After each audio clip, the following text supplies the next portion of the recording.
So resiliency. What do you think, Jedi? Resiliency's it doesn't just come natural, man, you know?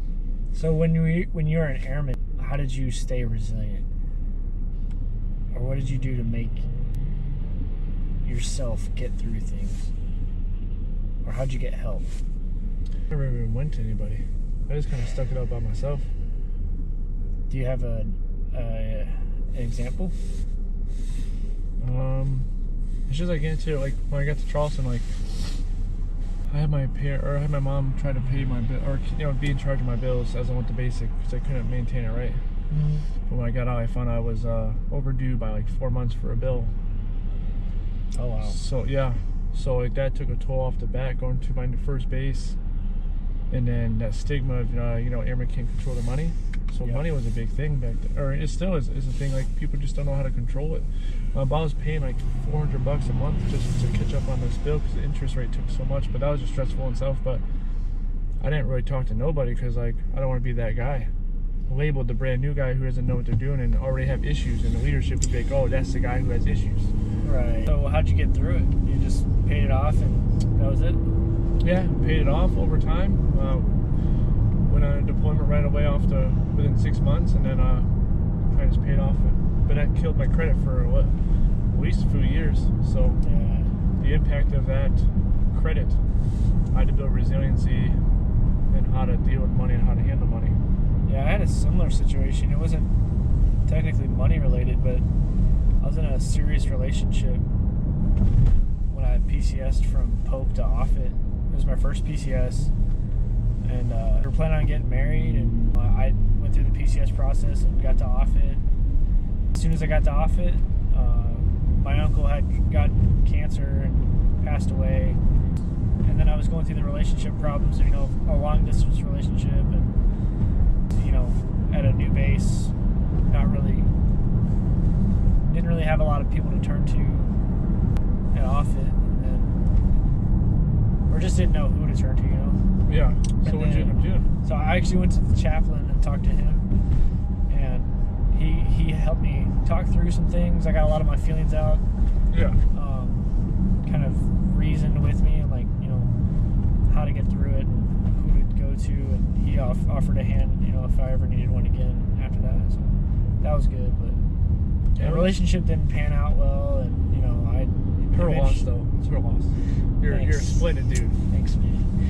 And then I eventually met my wife, got married, had a kid, and everything's gravy now. So, but the resiliency factor was like I just went to the chaplain. My NCO or my supervisor actually told me like, hey, you should just go to the chaplain, man. Just talk it out. So that's where I went. That's how I got help. But airmen nowadays, resiliency is a even hotter topic. Where do they go? Who do they turn to when they're in times of needs like where we've been at? What do you think?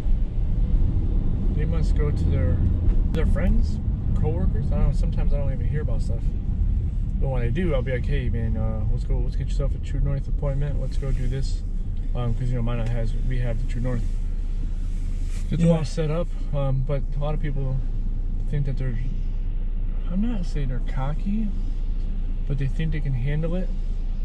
Right. There's nothing wrong with talking to someone that just from a different perspective who has no idea about the situation, just to talk about it, just to get that off your chest. And that's what a lot of people may think, that if I talk to someone, they're gonna pull me from my arming status.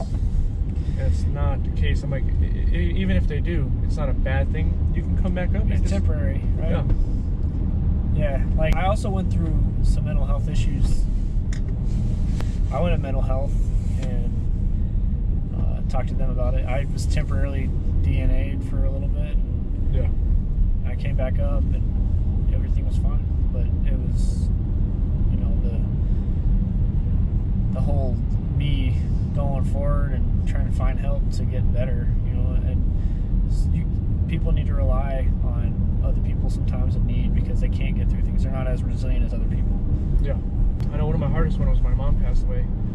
It took me I didn't want to bring that up because it was February of 2018 and it'll be PCS in July. But I used the hotline for to talk to people. And then I talked to my coworkers who pushed me through, and then my boss then told me to take leave. But I coped, which was the wrong way to do it, was actually working more hours. Yeah. And that kind of had a bad effect because it hurt longer. You didn't address the problem. Correct. You tried to kind of just work through it on your own. Yep. I thought I was stronger. I thought I can get through it. But everyone had collapses and just had to come through. Yeah. So before I got to mine, I had my little. I had to deal with it before I had PCS, because with PCS and all that stuff. Deaths in the family, like it happens, and sometimes or most times it happens when you're not ready for it. Correct. So, like you addressing the problem was good, man. Like once you did, probably felt a lot better after that, right? Yeah. Oh yes. Because a couple coworkers like, man, just call military one source, man. Just keep calling them, because you got to call it.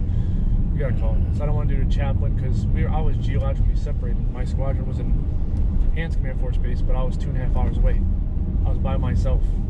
Dang. Like, how do you do that? So working long hours, and then the other branches, we all just sit and just kind of BS together. So that they helped me push through. I wouldn't talk about it, but I would just hide it. And there was a point where I couldn't do it anymore, so that's where military one source came into play. Yeah. Well, I'm proud of you, man, for addressing that. That's not easy. Because then, like, you think about it, like down the road, it's gonna affect your your work performance, and you're not gonna be able to be the best version of yourself because something's holding you back, and you gotta get through that. Yeah. Well, the hardest part is having someone, because when you go through issues, if you can relate, you can understand someone's feelings. But in that situation, not a lot of people had that occurrence take place yet. No. So like they're just like, hey man, you good? You need anything? Just let me know.